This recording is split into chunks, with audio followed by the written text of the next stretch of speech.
Let us get started. Sorry about the delay. Um, so tonight we're going to discuss. We're going to start. Last week we talked about selling your chametz, but this week, the topic is going to be really how Helchos Pesach starts off in the Shulchan Aruch. It's a very interesting way that it begins, um, and it has a halacha. Um, which I wanted to talk about. So the Shulchan Aruch writes in the beginning of Hilchos Pesach, right? So there's a lot of Hilchos Pesach, a lot of details you need to know about setting up your home. How do you remove, how do you kosher your all the kalim that you have, right? But this is how he starts off. He says, Sholem Be'ilchos Pesach, Kodem Pesach Shoshim Yom. So he says you should start learning Hilchos Pesach already 30 days before Pesach begins, which is actually on Purim. So that's what the Shulchan Aruch writes. And then the Ramah, so the first thing the Ramah says about Al Hilchos Pesach, he writes, Uminhag liknos chitim lechalkam laniim letzorech Pesach. So he says the custom is to buy chitim, to buy these wheat, to lechalkam, to distribute them, laniim, to poor people, litzorech Pesach. So this is the halacha called the Maos Chitin, which is that you have an obligation, says the Rama. It's a minhag, it's a practice, but the Rama writes it, to buy wheat for poor people for Pesach. So it's a little bit of a strange halacha.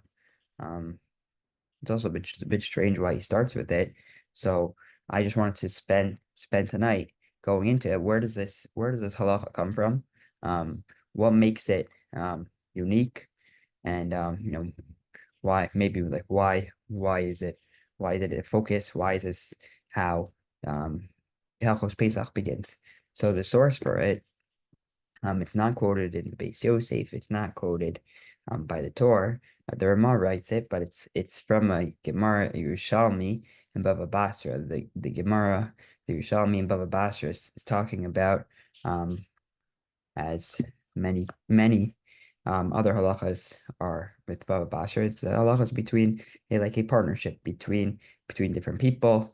And it's talking about that. Let's say you had a city. So are you able to force other people from the city to purchase certain things? So the mission starts off by saying you can force somebody to buy a door for the courtyard or something like that.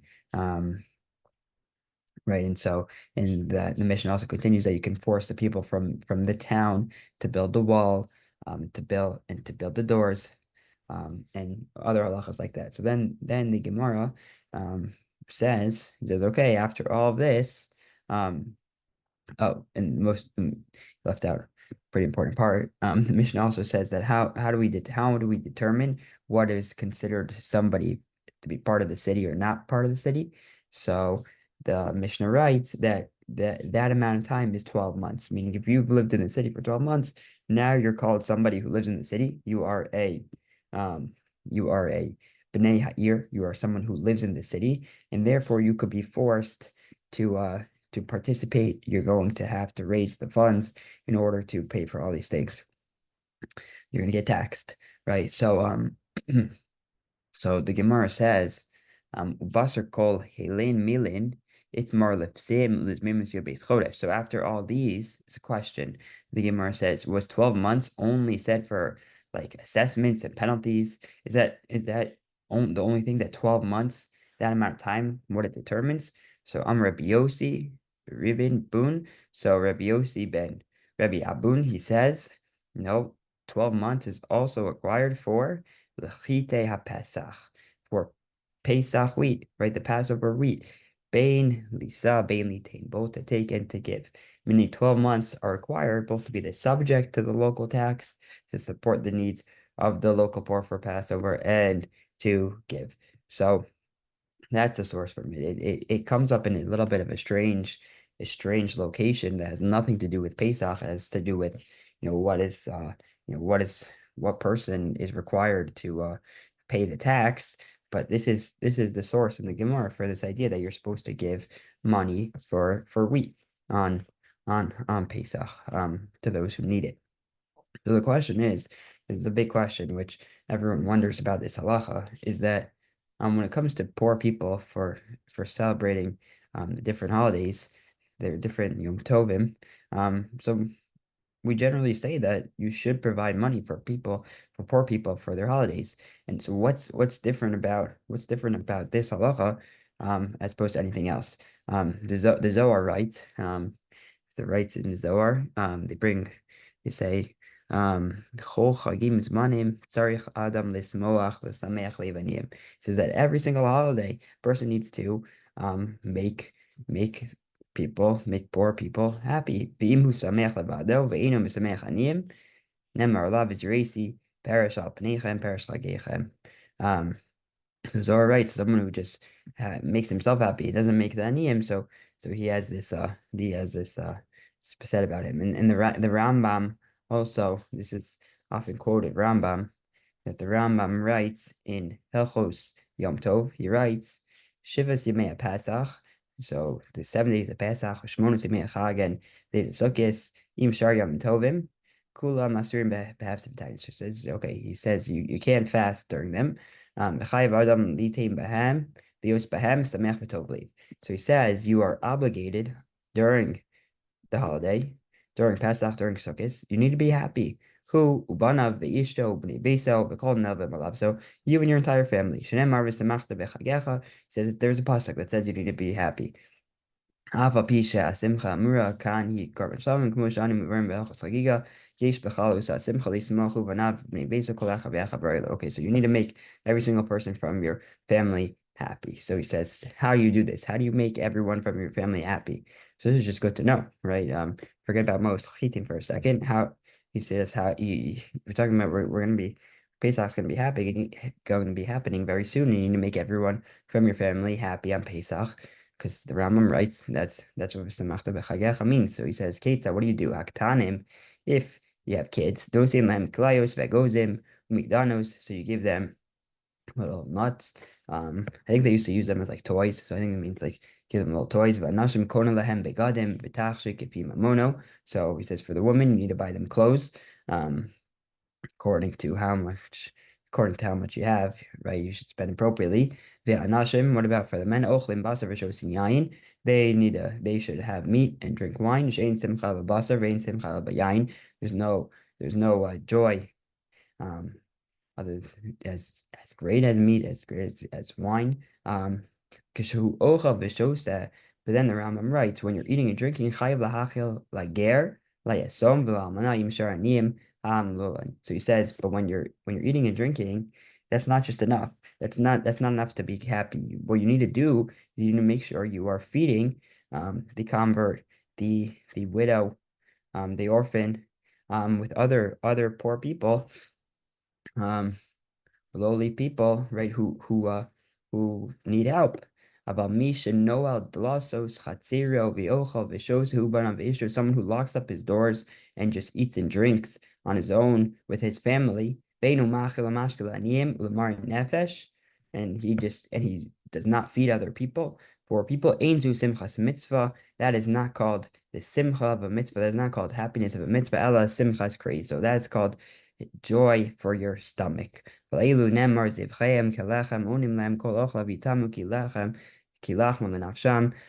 so he says, he quotes pasuk in Hosea. He says that's not a good thing. Okay, so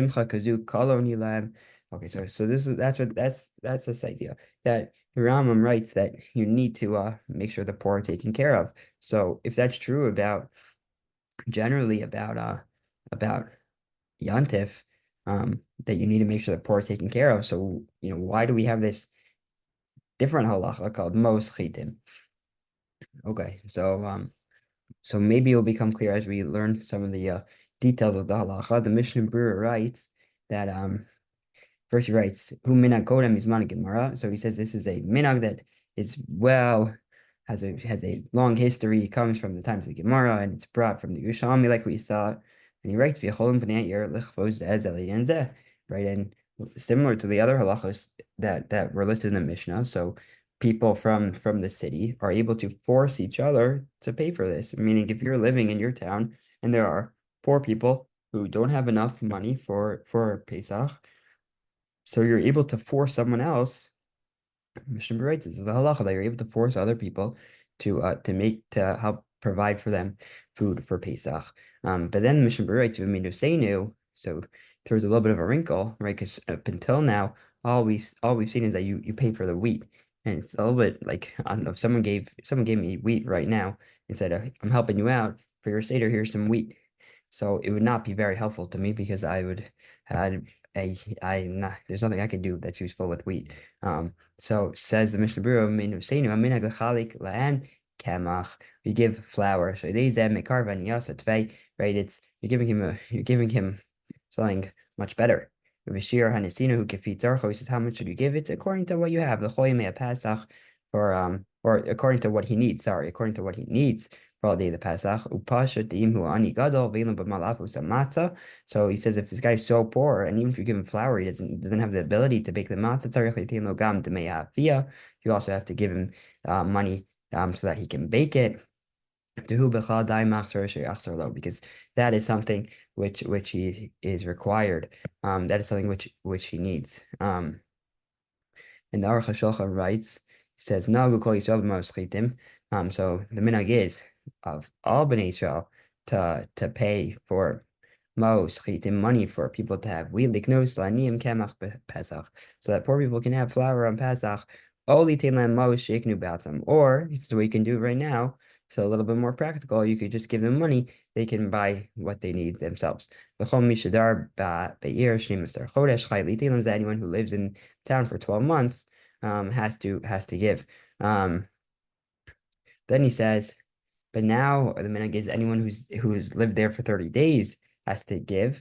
And he says also a Talmid Chacham has to give because he says this is a tzedakah and not a tax. And then he goes into like more details of the halacha, but what you see is that this is actually like a real halacha. It's not just something nice, like cutesy thing that it's a good idea, it's nice to do, maybe you'll get us some like good schos. No, the Aruch HaShulchan is writing that has specific details because it's indeed a halacha. And the Kaf HaChaim even extends this. He says, "V'im ani bar uryin umak be'dafka lechol shmura." Let's say the poor guy, it's the guy who's poor.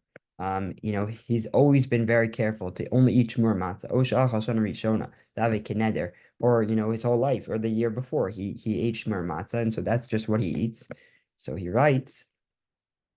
You have to make sure to give him shmur matzah, even though it's more expensive. So that's also a little bit strange that we have to go above what he even needs in terms of the obligation of Maos Chitin.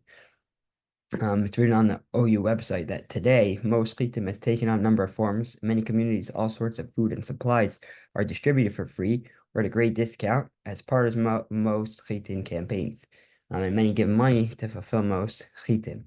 So we see that nowadays, most people fulfill their obligation by giving either matzah or by giving money, but really for the same purpose as to supply people who don't have the capabilities to get it on their own. There's interesting discussion. Can one fulfill the obligation of Maos Chitin with money that was set aside for their meiser? Meaning some people have it's a minhag, but it's a very well-practiced minhag that people are very careful about to give 10%, to give a meiser, give 10% of their money, their earnings to tzedakah. So let's say you made $100. So $10 are your meiser you need to give. So can you take from that $10 and use some of it for Maos Chitin? So they write here. The Mishnah Berurah notes that this ancient custom mentioned in the Yerushalmi, like we saw, the general rule is that one may not satisfy other obligations with money that was set aside for Meiser Ksafim. For example, one may not give Meiser money to satisfy Matanos Avionim on Purim or Mishloach Manos, even though even if you would give Mishloach Manos to poor people. These are independent obligations and cannot be taken from Meiser. Since Maos Chitin is also an obligation, the same rule should apply. However, Shlomo Zalman or Bach wrote that nowadays it is permitted to use Meiser for Maos Chitin. He seems to say that Maos Chitin was a communal obligation, and the community determined how much each person should give. Today, we no longer have a communal structure for levying taxes, and each person may give whatever amount he chooses. Nowadays, Meiser can be used for Maos Chitin because it is collected on volunteer basis, and the actual amount is no longer obligatory. So yeah, so Rosh Zalman seems to say that you can use your Meiser for Maos Chitin, but that's only because we don't really determine the amount nowadays, but you should still for sure give Maos Chitin. But now to just address the question, which is, you know, why is this different? Or in the spirit of Pesach Manishtana, right? What is different about this halacha than the regular halacha is about giving money to poor people for the holidays. Why why is this why does this get so much airtime, right? Why is this how we begin? Why is this how we begin the halachos of Pesach? So answer number one, this is a practical answer. Or in yeshiva they would call this a little bit balabatish. They would say that this is the answer, like it doesn't take so much you don't need so much lumdus, you don't need so fanciness to give this answer. It's just very practical, which is that Pesach is very costly, and you have take a lot of preparation more than any other holiday. So we have this extra obligation to make sure that you give more than what's normal. Meaning Sukkot, okay, Sukkot, everything costs a lot of money, but Pesach, you have the matzah, you have the seders, so it's there's a lot of preparation, there's a lot of cleaning that needs to be done. So we make sure to take care of people who have it less good than us, and give them a little bit extra more. That's why there's Maos Chitin. So that's one answer. A little bit of a different answer. This is quoted, I saw, I'm sure by more people, but I saw from the Sefer to Ada, I don't know what it is, and the Chachma Shlomo, that on Seder night, if you pay attention to the Haggadah, we start Magid, we say Kol Dechven Yeseh V'Yechol, which means let all who are hungry come and eat with us. That's how we start off by our on Magid during the Seder. So if we don't give money to those who actually are hungry, then we're gonna be like liars on Seder night, because we're gonna be saying, yeah, everyone who's hungry, come and eat with us, and we didn't actually allow those we didn't do anything for those people, right? So only those who make an effort to help others have the right to begin their Pesach Seder with those words. That's answer number two. Answer number three, I think, is the the best answer. At least the most beautiful answer. You could at least use it as like a little bit of a drasha. You could use it as a board at your Seder if you want. Also saw this in multiple places. One, I saw this from like a Chabad source, and the other I saw from the rabbi of the shul in Teaneck, part of Rabbi Natan Siegel. So he writes like this. The Chabad writes like this, and then I'll quote from Rabbi Siegel afterwards, that he says, "B'chag Pesach, Torah Kiddush Hakol Tzarich le'asos be'ofen shel chayirus."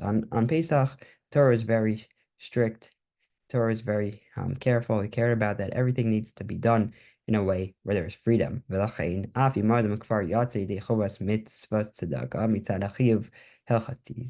So therefore, even if a person already fulfilled their obligation of tzedakah from a halachic sense,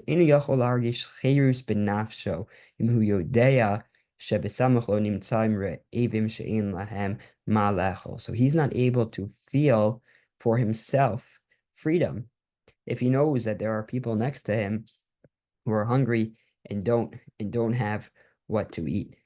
Meaning we on Pesach, we need to be free. In order to be free, we need to make sure we are, the most free thing that you can do is helping those around you. Rabbi Siegel writes, he says, moreover, the purpose of this halacha is not immediately clear. There's a year-round communal obligation to provide food for those who cannot afford it. What does Maos Chitin add? So Mishnah Berurah explains, while the standard tzedakah provides money, Maos Chitin originally provided wheat itself, saving the recipients the effort of purchasing it. Nowadays, of course, money or matzah is more practical. It says, furthermore, when giving tzedakah to enable a mitzvah, we generally only provide for the basic requirement. For example, the Biur Halacha writes that one need only to give a single Hanukkah candle to someone who cannot afford it. There's no obligation to enable them to fulfill the Mahadrin level, the above level of the mitzvah. But the Kav HaChaim rules that if a recipient of Maos Chitin is particular to only eat Shmur Matzvah, he must be given that, even though it is a stringency rather than a strict requirement. Clearly, the cost of Maos Chitin extends beyond the tzedakah obligation. Why do we have this unique halacha specifically for the matzah of Pesach? So he writes, the Mishnah Berurah explains, I couldn't find this Mishnah Berurah, but he writes, the Mishnah Berurah explains that Pesach is celebration of freedom, a time when we gather together with our families to rejoice.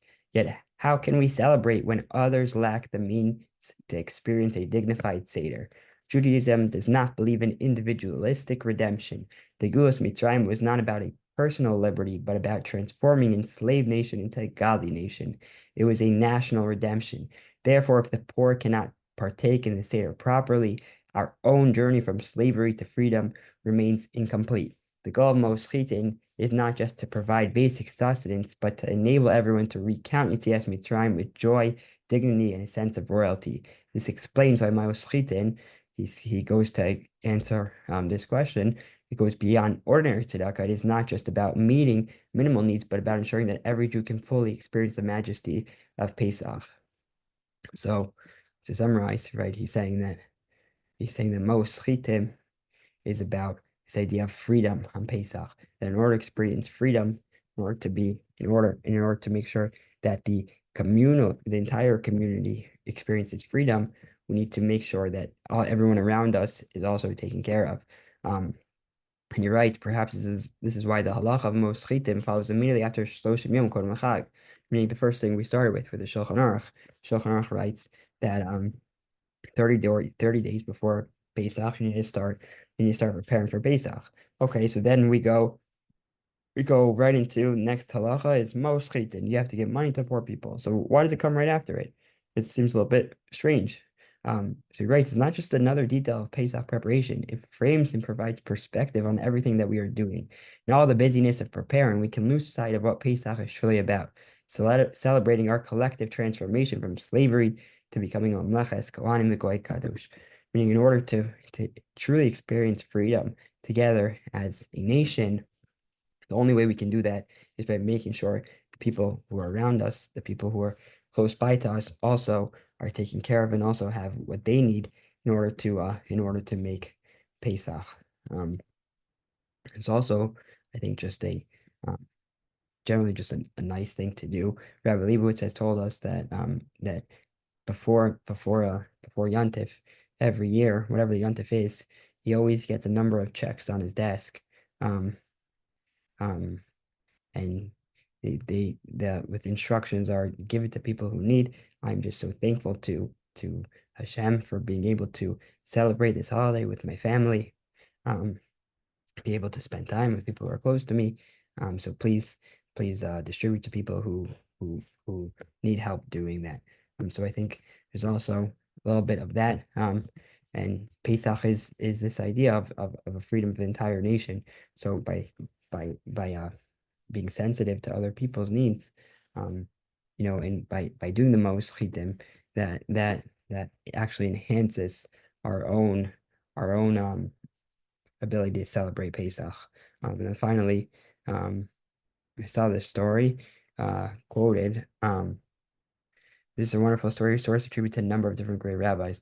I shouldn't remember which rabbi it was, but now I see it's a number of different rabbis. A woman who approached a local rabbi with somewhat unusual halachic question. She wanted to know if one could use milk instead of wine for the 4 cups of wine at the Seder, as she simply could not afford wine. He answered her by giving her a rather large amount of money in order to go buy wine.